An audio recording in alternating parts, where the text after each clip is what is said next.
Ça fait 4 mois qu'on est bloqué. Pas un bug technique, pas un souci administratif. Juste cette sensation d'être pris dans des sables mouvantes. Plus on agite, plus on s'enfonce.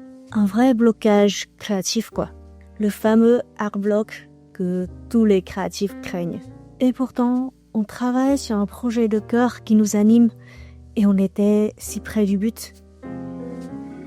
Vous rêvez de quitter votre job salarié pour vivre de votre créativité?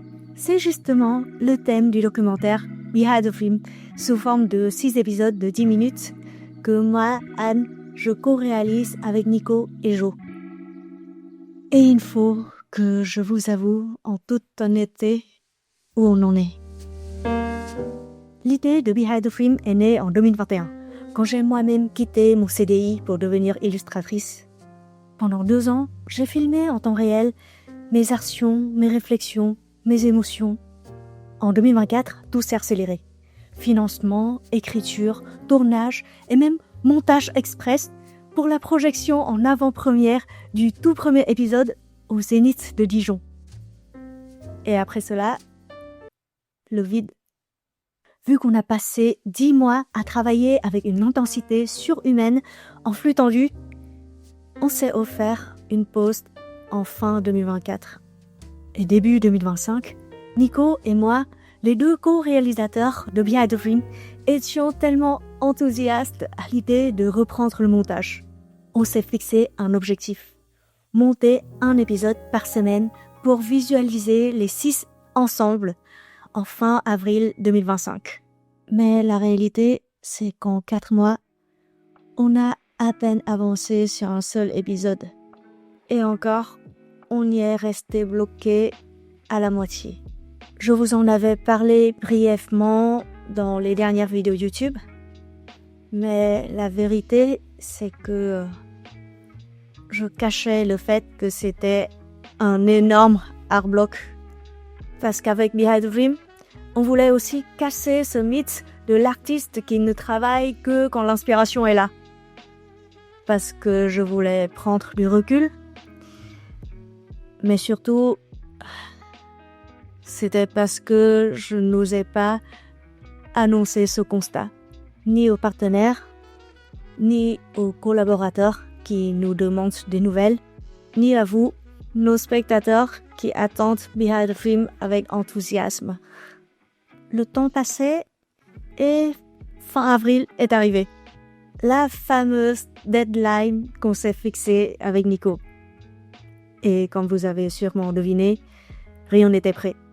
Mais malgré les 4 épisodes et demi jamais montés, malgré le flou et malgré le tourbillon de la vie de freelance de moi et Nico, nous avons décidé de nous retrouver quand même, dans la vraie vie, à Lyon. Un entre-deux entre la Bretagne, là où j'habite, et Genève, où vit Nico. La veille du départ, même si c'était férié, j'avais bossé du matin au soir pour tenter de faire taire mes doutes. Et c'était aussi le seul jour où je pouvais travailler dans mes conditions idéales.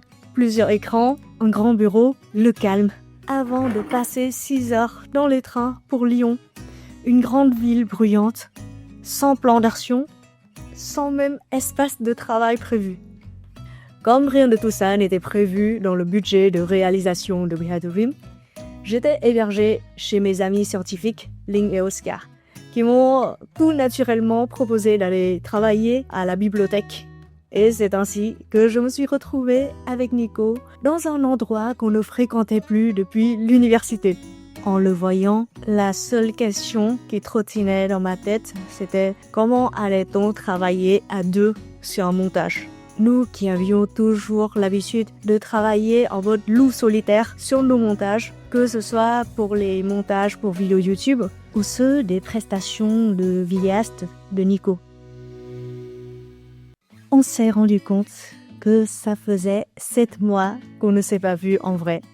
Pour commencer, sur une note positive, on a revu l'épisode 1, le seul résultat tangible qu'on avait à ce moment-là. Naturellement, on a commencé à repérer des points à améliorer. Le son un peu bas par moment, un cadrage à ajuster, une date à vérifier, ce fil nous a mené tout droit à des questions de fond. Est-ce qu'on comprend bien notre intention à tel passage? Est-ce que le début ne met pas trop de temps à démarrer? Et malgré tous ces questionnements, on a réalisé qu'on a quand même créé un épisode d'introduction fidèle à notre vision. Mais ce qui m'a frappé ce jour-là, c'était le passage dans l'épisode où on a parlé du burn-out, de mon burn-out. En revoyant ce passage, je me suis souvenu à quel point je suis une jusqu'au-boutiste, celle qui compte sur la technique, la discipline, la rigueur pour aller jusqu'au bout, malgré les obstacles, malgré ce que disent les autres et malgré mes propres émotions. Mais ce passage sur le burn-out m'a rappelé que parfois, quand on est bloqué, ce n'est absolument pas de la paresse ou de la manque de motivation ou de la lâcheté, c'est juste un manque d'alignement. En partageant cela avec Nico, on a pris conscience que depuis 2024, durant la construction des dossiers, la recherche de financement, l'organisation, l'écriture, même si ce n'était pas toujours avec les mêmes personnes, on avait toujours été plusieurs à tisser ce documentaire. Mais depuis qu'on était passé à l'étape du montage, quand il ne restait plus que Nico et moi aux commandes, on s'était retourné chacun de son côté, comme on le fait d'habitude avec nos clients en freelance. Sauf que là, sans s'en rendre compte, on a cassé l'élan de Behind the Dream. C'est en mode trouvaille qu'on s'est rendu compte à quel point le simple fait d'être physiquement ensemble débloquait tout. On pouvait poser une question et avoir la réponse directe au lieu de ruminer dans sa tête ou de multiplier les hypothèses. On pouvait s'échanger des fichiers en 2 secondes, au lieu d'attendre que l'autre ait une connexion stable ou accès au bon disque dur. On pouvait même activer ensemble les souvenirs du tournage. Même si on ne travaillait pas ensemble sur le même fichier, car Nico travaillait sur le montage de l'épisode lui-même, et moi je travaillais sur l'intro et le générique, c'était comme si on construisait chacun une pièce du même puzzle. Et le fait d'être ensemble, côte à côte, permettait justement de s'assurer que les pièces s'emboîtaient bien. C'était aussi précieux pour se challenger mutuellement, pour garder une vue d'ensemble et pour sortir du mode focus avec œillère qu'on adapte souvent quand on travaille seul, en mode deep work. Ce jour-là, on n'avait pas vu le temps passer et notre cerveau avait commencé à s'enfumer beaucoup plus tôt que d'habitude. Il fallait donc laisser la soirée passer. Mais Nico était super motivé. Il avait même confiance qu'on était prêt à attaquer un nouveau épisode dès le lendemain. Moi, j'étais vraiment heureuse de la journée qu'on avait passée ensemble, mais j'étais quand même un peu embrouillée à l'intérieur. C'était incapable pour moi de me projeter ce jour-là. Alors, j'ai marché pour laisser mon cerveau décanter un petit peu. Et c'est comme ça que j'ai eu le wake-up call du printemps. Pendant un instant, j'ai levé les yeux et j'ai vu le printemps. Toutes ces couleurs dans les arbres, les fleurs, les bourgeons, d'un arbre à l'autre, tout changeait. Et il y avait aussi ces monuments de Lyon baignés dans cette lumière du jour, avec ce flux de mouvement des gens. À ce moment-là, je me suis demandé, mais j'étais où le printemps dernier ? Et je me suis souvenu que j'étais tout simplement stressée à mort pour trouver de l'argent pour faire ce documentaire, pour trouver les lieux de tournage et même pour trouver les partenaires. Il y a 1 an, je n'avais même pas encore d'équipe, je ne connaissais même pas encore Nico, je n'avais même pas le temps de lever les yeux. Le printemps dernier, Behind the Dream n'avait aucune ligne de scénario écrite et aucune scène tournée. Alors oui, on était en train de traverser un gigantesque art-bloc, mais il ne définit pas le chemin. Le jour suivant, j'étais beaucoup plus sereine.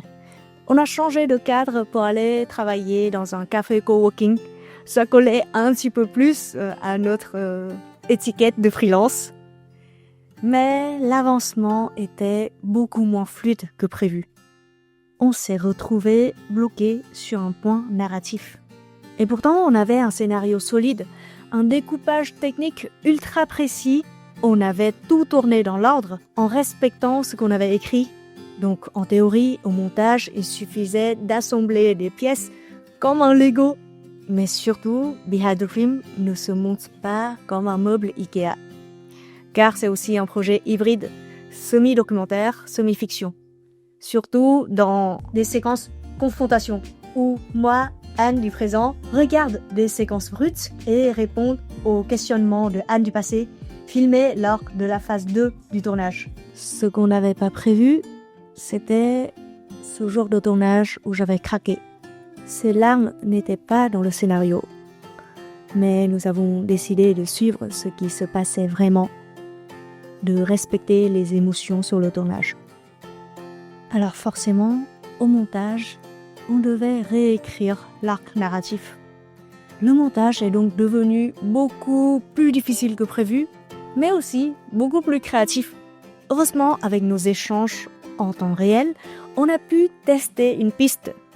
Mixer les passages interview externes avec des séquences d'illustration, les émotions explorées durant les différents moments du film à travers mes coups de pinceau et mes actions en pleine création d'illustrations filmées lors de la phase 3 du tournage. Une prise de risque possible uniquement parce qu'on était ensemble. Comme c'était un terrain nouveau qu'on explorait, Nico a proposé de changer de cadre pour un nouvel élan. Pas évident pour trouver un nouvel endroit dans une ville qu'on connaissait pas, mais on est tombé par hasard sur un café à la devanture qui nous a tout de suite plu.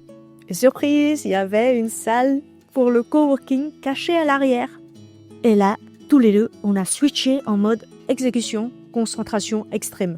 En regardant l'écran de Nico, je me suis rendu compte que je pouvais l'aider directement sur certains effets spéciaux, notamment dans les scènes illustrations. Ce genre de délégation et de partage n'aurait jamais été possible sans avoir identifié en direct les ralentissements ni dans cette interaction instantanée. Tout est devenu plus fluide et beaucoup plus rapide aussi. Mais la fin de la journée est arrivée encore plus rapide que nous. Bon, Nico, où on est aujourd'hui? C'est ni l'épisode et le deuxième épisode, même pas. Ça veut dire, attends, si les calculs sont bons, on n'est même pas à 30% du montage. Voilà. C'est pas grave. On avance doucement, mais sûrement. Et pourtant, en 2 jours, on a avancé plus qu'en 4 mois. Alors, forcément, on a ressenti l'urgence de recréer ce dynamisme. Mais avec la distance géographique et aussi notre planning en haute saison de notre vie d'entrepreneur, ce n'était pas si évident. On était pourtant persuadés d'une chose, on ne pourra plus continuer à bosser en asynchrone. Alors on a décidé de tester, de travailler en temps réel sur Zoom avant de pouvoir se retrouver en vrai. Mais au moment de se dire au revoir, j'ai ressenti mon énergie redescendre. J'avais peur que ce nouvel élan s'éteigne aussi vite qu'il était venu. Heureusement, j'ai pu extérioriser tout de suite ces sentiments avec Ling et Oscar, les amis qui m'hébergeaient. On a décidé de terminer la semaine sur une action créative pour Behind the Dream. On avait enregistré les voix off pour un prochain épisode que Nico et moi allions monter. C'était un passage sur le préjugé que subissent les freelances créatifs. Et l'ironie, c'est que c'était Ling, mon ami d'enfance, qui jouait le rôle des proches qui balancent les injonctions. Je te rends compte que tes parents ont travaillé toute leur vie pour que tu puisses faire un bac plus sage.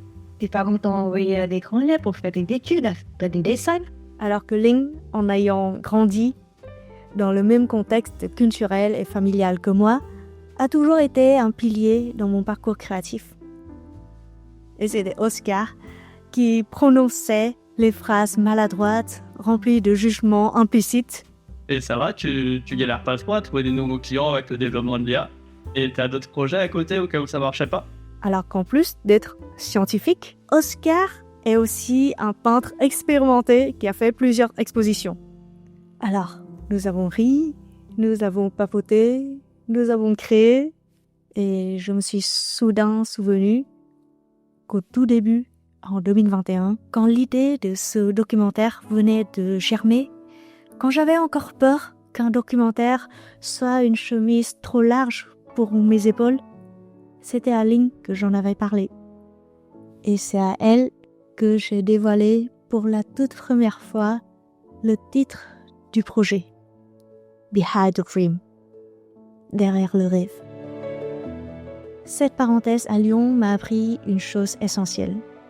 On ne traverse pas un art-bloc avec des to-do list. On le traverse avec du lien, du vivant et un peu de lumière. Car derrière le rêve, il y a les doutes, le découragement, le blocage, mais aussi les gens, la nature, les détours.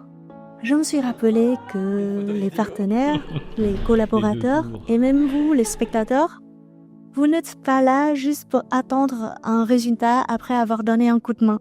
Vous êtes là aussi pour être nos ressources, pour nous inspirer et pour nous rappeler pourquoi on crée. Merci. J'ai hâte de continuer à avancer et de vous retrouver la prochaine fois pour partager avec vous l'avancement concret de Behind the Dream. Hey, un mois s'est écoulé entre le tournage de cette vidéo et aujourd'hui. Et si cette vidéo n'est publiée que maintenant, c'est parce que l'élan de Lyon a été tellement fort que j'étais submergée par le montage de Behind the Dream, le film lui-même. Depuis, on a fini l'épisode monté à Lyon et on est déjà aux 2/3 dans tout nouveau. Merci encore pour vos encouragements et pour votre patience. Keep creating! À bientôt!